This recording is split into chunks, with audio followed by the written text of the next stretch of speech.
Exodus 14:14. The Lord shall fight for you, and ye shall hold your peace.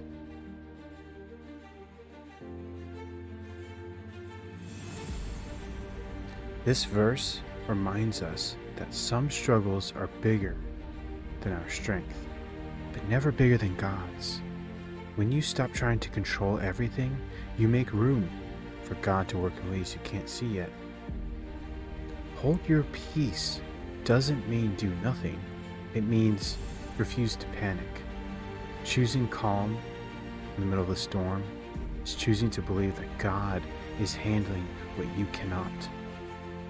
You take the step, He parts the sea.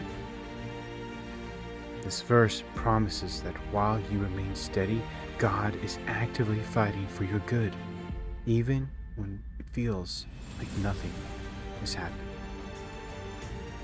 Your job is faith, His job is victory.